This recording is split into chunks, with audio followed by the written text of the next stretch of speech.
लिङ्गं निर्मलभासित शोभितलिङ्गम् जन्मज दुःखविनाशकलिङ्गं तत्प्रणमामि सदा शिवलिङ्गम्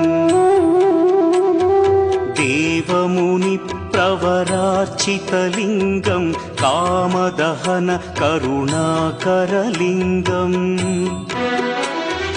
रावणदर्पविनाशकलिङ्गं तत्प्रणमामि सदा शिवलिङ्गम्